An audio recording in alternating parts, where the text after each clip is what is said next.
안녕하세요. 반갑습니다. 즐거운 한국사 시간이 돌아왔습니다. 자, 이번 시간에는 고려의 사회 문화에 대해서 배워볼게요.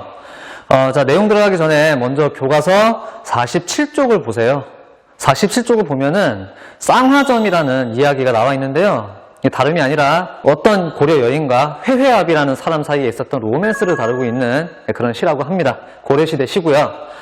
이 회회압이는 무슬림, 그러니까 이슬람교를 믿는 이슬람 쪽 사람들을 뜻하는 말이었는데요. 자, 당시 고려는 굉장히 개방적인 사회였다고 해요. 어느 정도였냐면은 고려의 대외 무역 항구였던 병난도에는 날마다 외국에서 온 상선들로 끊이지 않았다고 해요. 자, 그리고 이 외국인들이 고려에 들어와서 사는 경우도 많았고요. 특히 당시 세계 무역을 주름잡고 있었던 것은 이슬람 제국에서 온 무슬림 상인들이었는데요. 그들이 고려에 많이 들어와서 살았다고 할 정도로 당시 고려는 우리가 상상하는 것보다 훨씬 더 개방적인 사회였던 것이 틀림없어 보입니다. 자, 이러한 개방적인 고려 사회의 모습은 당시 고려의 사회 질서와 문화 전반에도 드러나게 되는데요. 자, 그 이야기를 고려의 신분제도를 중심으로 살펴볼게요.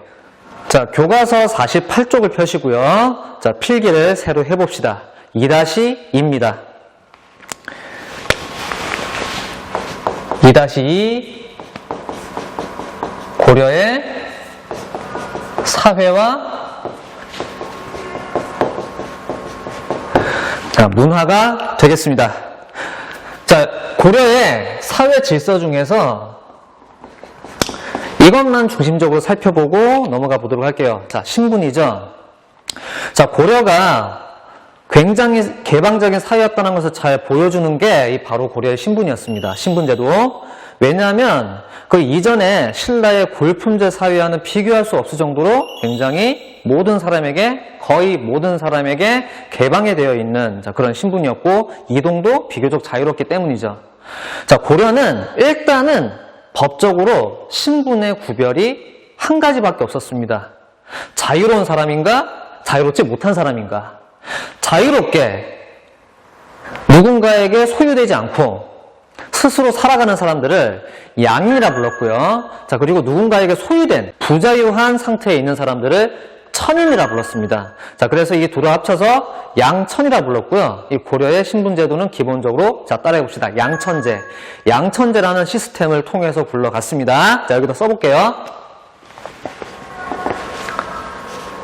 양인 아니면 천인의 구별밖에 없었다는 것이고요. 자, 예전에 신라의 골품제의 그 빡빡한 신분 구별 기억나시죠? 그것과는 비교할 수 없을 정도로 굉장히 이 큰 구별밖에 없었다는 것이 고려 사회의 하나의 특징이 되겠습니다. 자, 천인은 여러 가지 종류 사람들이 있었는데요. 그냥 대표적으로 노비. 자, 우리 예전부터 들어봤던 노비 있죠? 노비만 두고 구분을 해보도록 할게요. 이 노비는 기본적으로 국가기관의 소유가 되어 있는 노비인가 아니면 개인 소유의 노비인가에 따라서 구분이 있었고요. 자, 그래서 국가기관의 노비를 공노비라 불렀고요. 개인 소유의 노비를 사노비라 불렀습니다. 자, 이거 아시겠죠? 자, 그리고 공노비에는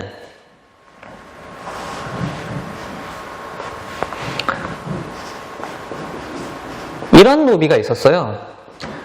이병노비라는 존재가 있었는데, 이 이병노비는 관청에 같이 살면서 여러 가지 허드렛 일을 도와주는 노비였다고 할 수가 있겠습니다. 자, 이건 말고도 관청에 같이 살지 않고 자기 집에서 따로 살면서 관청이 가지고 있는 토지를 대신 경작해서 그 수확물의 일부를 신공으로 바치는 노비가 있었다고 해요. 그 노비들을 외거 노비라고 합니다. 자, 이런 구분이 있었다는 거 알아두시면 좋을 것 같고요. 자, 그리고 사노비도 마찬가지예요. 두 가지 구분이 있었는데, 자, 주인집에 같이 살면서 주인집에 여러 가지 허드렛 일을 도와주는 노비를 솔거 노비라 그랬습니다. 자, 그리고 역시 마찬가지로 주인집에서 따로 나와서 살면서 주인이 가지고 있는 땅을 대신 경작해 주면서 그 수확물의 일부를 신공으로 바친 노비를 외고노비라 불렀습니다.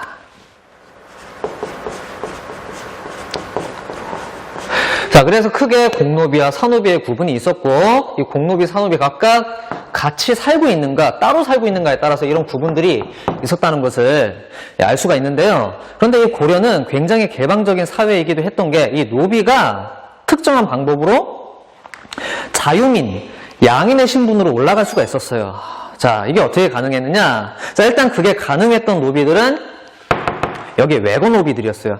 따로 나와서 살다 보니까 비교적 자유로웠겠죠. 이 외고노비들은 수확물의 일부를 신공으로 바치면서 나머지 일부를 자기의 재산으로 모아둘 수가 있었어요.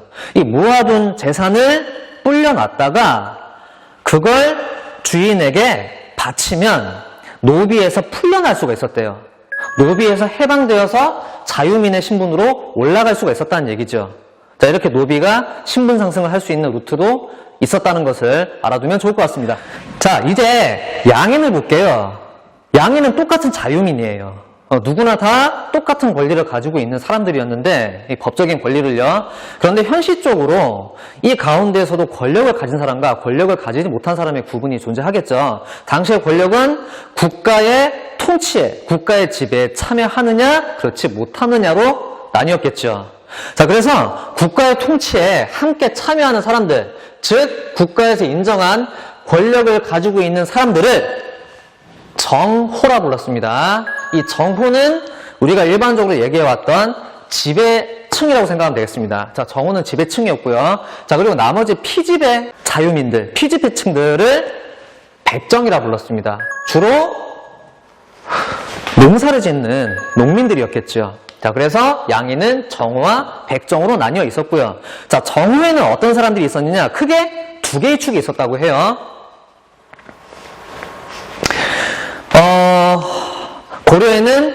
고려 정부에는 문신과 무신이 있었죠. 그 문신과 무신은 각각 문반, 무반이라 부르기도 했는데요. 이 문반과 무반을 합쳐서 이 모든 관리들을 양반이라 불렀대요. 자, 양반이라는 말 많이 들어보셨죠? 이거 고려 때부터 있었던 말이에요. 자, 그래서 관직을, 중앙정부의 관직을 가진 사람들을, 자, 따라해봅시다. 양반이라 불렀고요. 이들이 정호에서도 가장 상위 클래스였다라고 생각하면 되겠고요. 고려의 최상위 지배층이었다고 생각하면 되겠습니다. 자, 그리고 바로 그 아래에 어떤 사람들이 있었냐면은 지방에 향리들이 있었다라고 이해를 하면 되겠습니다. 자, 그래서 정리해보자면은 양반과 향리라는 이 두 개의 계층이 정호로서 고려의 지배층을 이루고 있었다라고 생각하면 되겠고요. 자, 백정은 농민들이라고 그랬죠. 그런데 이 백정들도 사는 지역에 따라서 구별이 있었습니다. 상하 등급이 정해져 있었다는 것이죠. 자, 일단 백정들 중에서 대다수는 일반 군과 현에 사는 주민들이 있었고요. 자, 그리고 기억나나요? 고려는 집단적으로 차별을 받는, 지역별로 차별을 받는 그런 구조를 가지고 있었다는 얘기를 예전에 한 적이 있었죠. 이들이 나중에 해방운동을 벌이기도 했었다는 얘기도 했었고요. 자, 고려의 일반 행정구역에 들어가지 않는 특별한 행정구역, 차별 대우를 받는 사람들이 사는 구역을 각각 이 세 가지로 뭐라고 했었죠? 기억나나요? 자, 빨리 기억해보세요. 이거 중요한 거라 그랬어요. 그게 뭐였지? 그렇죠. 향, 부곡, 소죠. 자, 백정들 중에서 일부 향, 부곡, 소에 사는 주민들이 따로 있었다라고 생각하면 되겠습니다. 이 향, 부곡, 소 주민들은 양인과 천인 사이에 어중간한 위치에 심지어 있었다고 생각을 해도 좋습니다. 사회적으로 천대받았거든요. 자, 이렇게 고려의 신분이 크게 세 가지가 있었다. 정호, 백정, 천인이 있었다라고 생각을 하면 되겠습니다. 자, 그런데 우리가 주의해야 될 게 이 백정이라는 말인데요. 자, 따라해봅시다. 백정. 고려시대에는 아무런 관직을 가지지 못한 일반 농민들을 뜻하는 말이었는데 이 말이 조선시대에, 아시죠? 조선시대에 들어와서 다른 뜻으로 바뀌게 됩니다. 자, 아주 옛날부터 우리나라에서는 짐승을 도축하는 일을 직업으로 삼은 사람들을 굉장히 천대하는, 자, 그런 문화가 있었다고 하는데요. 고려시대에도 이 짐승을 도축하는 사람들은 거의 천민과 다를 바 없는 대우를 받았대요. 근데 이게 조선시대가 되면서요, 이 백정이란 말이 일반 농민을 뜻하는 말이 아니라 짐승을 도축하는 천민들을 뜻하는 말로 바뀌었다는 거. 그래서 고려시대의 백정과 조선시대의 백정은 뜻이 다르다는 것을 알아두시면 좋을 것 같습니다. 자, 이 뜻이 왜 달라졌는지가 궁금한 사람은 따로 선생님한테 질문을 해주면은 그 과정을 자세하게 알려주겠습니다. 여기에서 얘기하기엔 좀 긴 얘기가 될 수가 있어가지고요. 자, 여기까지 이 고려의 신분에 대해서 살펴봤고요. 자, 그리고 방금 선생님이 얘기했듯이 고려는 신분 상승이 나름대로 자유로운 그런 사회였다고 해요. 자, 아까 얘기했던 것처럼 여기 외건노비들, 이 외건노비들이 자기 재산을 모아다가 주인한테 돈을 바치고 이 노비 신분에서 해방이 되는 경우도 있었고요. 일반 병사들이 군공을 세워서 장교, 무신이 되는 경우도 있었어요. 그리고 이 향리들이 공부 열심히 해서 과거 시험에 합격을 해서 양반으로 올라가는 경우도 있었고요. 자, 그리고 향부곡소에 사는 주민들이 집단적인 투쟁을 통해서 일반 군현 주민으로 신분 상승을 이루는 그런 경우도 있었다고 합니다. 자, 굉장히 역동적으로 움직이는 그런 움직임이 보이는 사회였다라고 할 수가 있겠죠. 자, 그리고 이런 개방적인 고려 사회의 모습은 여성의 지위에 대해서도 역시 마찬가지였는데요. 이 여성들, 고려도 농업사회이기 때문에 기본적으로 가부장 사회입니다. 남성이 여성보다 위에 있었어요. 하지만 우리가 생각하는 그 옛날의 여성들의 지위만큼 고려 여성의 지위는 그렇게 열악하지가 않았대요. 사회생활에서는 제약을 받았지만 일반적인 일상생활에서는 남성과 거의 동등한 지위와 자격을 가지고 있었다고 하는데요. 여성은 자기가 따로 재산을 가질 수도 있었고요. 부모가 돌아가시면은 자기 남자 형제와 동등하게 상속을 받기도 했대요. 그리고 호적에 등록이 될 때 조선시대쯤 되면은 이 호적에 사람들을 등록을 할 때 나이에 상관없이 남자 먼저 그 다음에 여자 순으로 기록을 하는 게 일반적이었대요. 왜냐하면 조선시대는 남자가 확실히 여자보다 위에 있는 시대였거든요. 그리고 그게 맞다고 생각을 했던 시대였고요. 자, 그런데 고려시대에는 남녀 상관없이 나이 순으로 호적에 사람을 등록을 했대요. 자, 그리고 사위가 심지어 처갓집에 호적에 올라가는 경우도 있었고요. 조선시대 같은 경우는 도저히 상상도 할 수 없는 그런 일이었겠죠. 자, 아무튼 자세한 거는 교과서를 여러분이 각자 읽어보시면 되겠습니다. 이 여성의 지위가 굉장히 우리가 생각하는 것보다 높았다는 거. 이 여성의 지위는 조선시대의 성리학이 지배적인 사상으로 등극을 하면서 점차적으로 떨어지기 시작을 해서 우리가 잘 아는 옛날 그 열악했던 여성의 지위까지 떨어지게 된다는 거. 자, 이것도 참고로 알아두시면 좋을 것 같습니다. 자, 여기까지 신분을 중심으로 고려 사회의 개방성에 대해서 우리가 살펴보았습니다. 자, 다음에는 고려의 문화에 대해서 살펴볼 텐데요. 고려시대에 유행했던 사상과 종교를 통해서 살펴보도록 하겠습니다. 자, 잠깐 칠판 지우고 올게요. 자, 이제 고려의 문화를 살펴보도록 할게요. 자, 괄호 2번 문화. 자, 표를 그려주세요. 우리 고대 문화를 정리할 때처럼요. 자, 이렇게 가로선 그어주시고요. 그리고 세로선도 그어주세요. 자, 제일 먼저 살펴볼 문화는 유교 사상입니다. 자, 그리고 고려 전기와 고려 후기로 나누어서 이 유교 문화가, 이 유교 사상이 고려에 어떤 영향을 주었고 어떤 발전을 이루었는가를 살펴보도록 할게요. 자, 가운데 구분은 쫙 그어주시고요. 자, 유교. 남북국 시대까지만 하더라도 크게 영향을 주지 못하던 사상이었어요. 그리고 종교였고요. 자, 그런데 이제 고려에 들어와서는 사회를 움직이고 국가를 움직이는 시스템으로 작동을 하게 되죠. 자, 그리고 여기에는 고려 초에 국왕들이 유교를 정책적으로 키워주려고 한 그 노력이 뒷받침이 되었습니다. 적어도 국가와 사회를 움직이는 틀로서 기능을 하게 되었다는 것인데요. 자, 고려의 국가 체제를 완전히 완성시킨 국왕으로 우리가 전에 성종을 배웠었죠. 성종 때 유교 사상을 열심히 공부해서 관리가 될 수 있는 사람들을 키우는 학교로서 중앙에 국자감을 세우게 됩니다. 자, 뭐라고요? 국자감. 자, 여기다 써봅시다. 수도에 국자감을 설립하게 됩니다.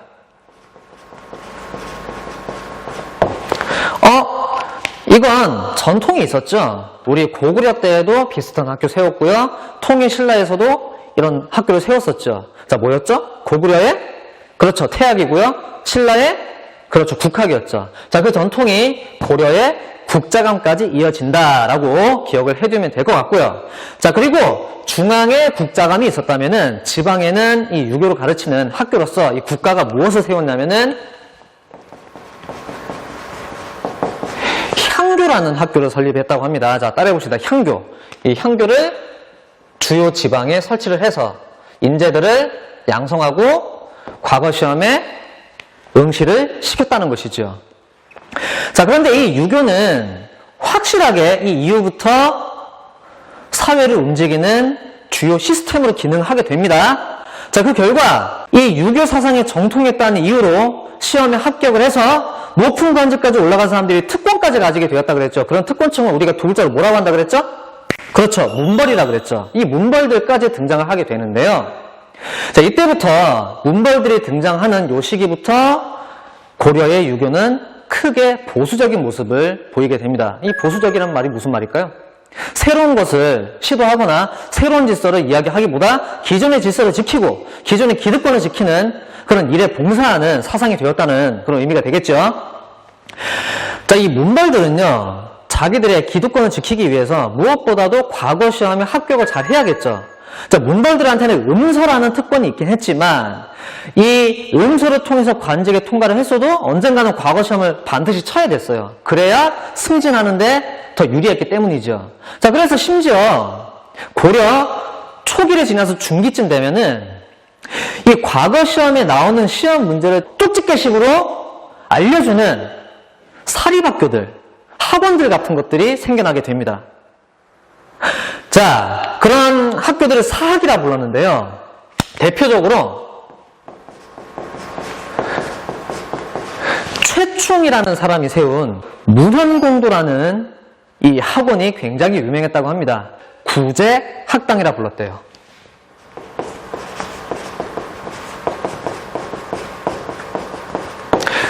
자, 그래서 자기들끼리 과거 시험에 통과를 해서 특권층에 올라가는 시스템이 완성이 되었다는 것이죠. 자, 이게 오래갈 수가 없겠죠. 자, 한동안 이 질서가 안정기에 접어들었다가 와장창 깨지는 사건이 있었죠. 그게 바로 무신정변이었죠.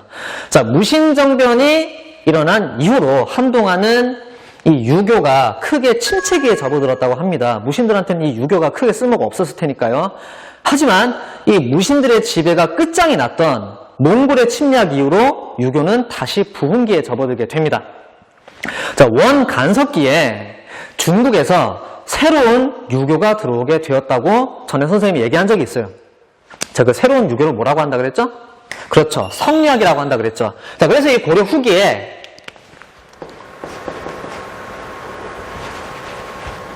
신유학이 들어오게 됩니다. 이 신유학은 다른 말로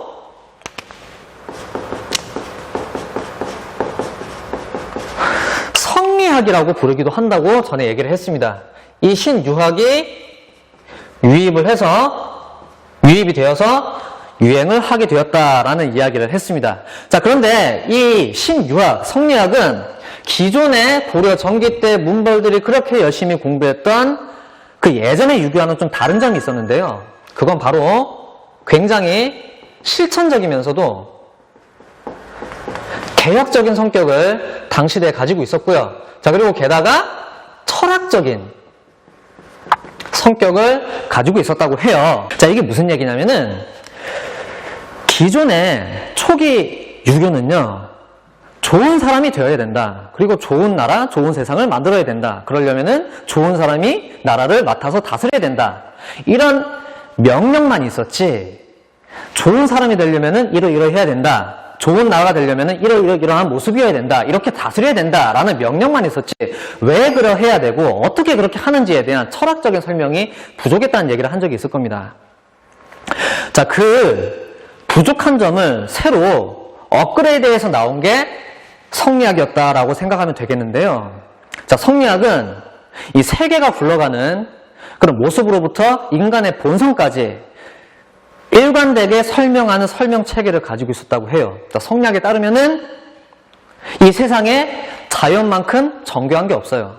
이 자연과 우주와 이 세계는 사실 인간이 만든 그 어떠한 물건 그리고 그 어떤 제도보다도 훨씬 더 정교하고 치밀하게 돌아갑니다. 우리 생각해보면 알 수가 있겠죠. 때가 되면 비가 오고 때가 되면 가물고 때가 되면은 날이 개기도 하고 때가 되면은 태풍이 오기도 하고요. 이런 것들 누가 따로 그렇게 하라고 명령을 내리지도 않았는데 자기 스스로 움직입니다.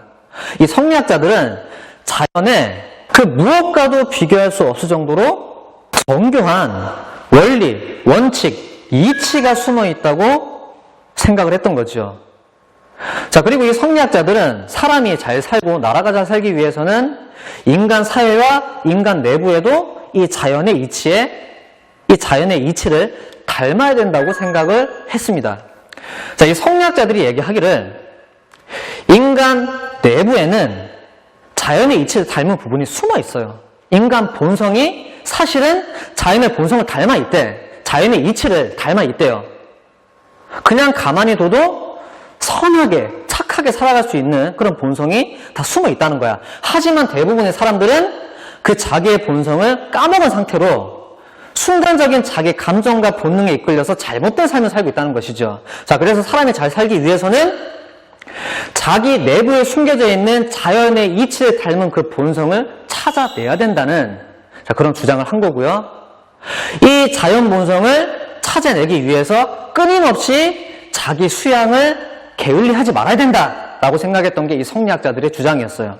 자, 그럼 대체 무엇을 공부해야 되느냐?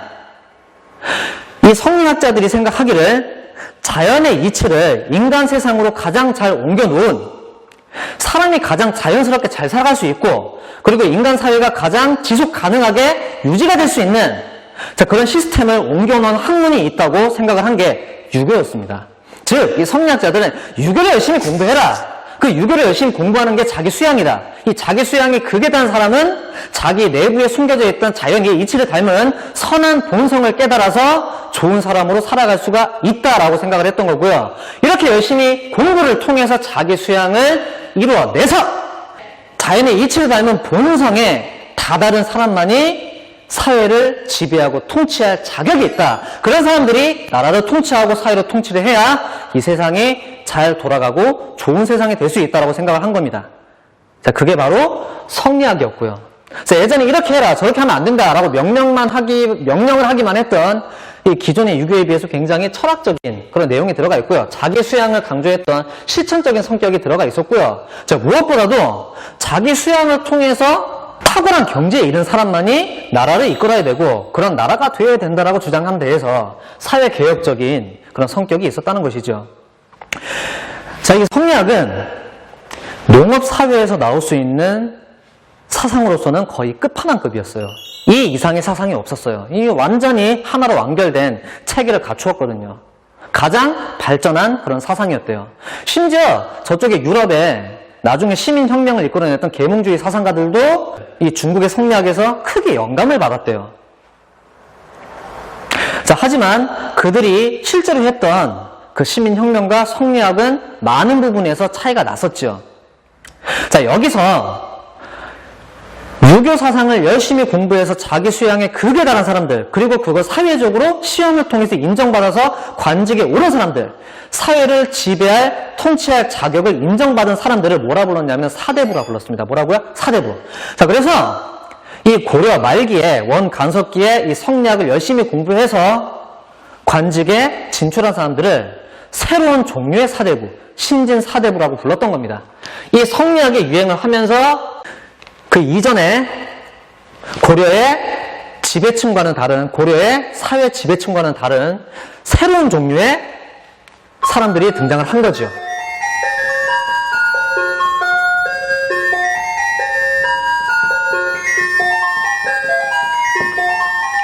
네, 좋습니다.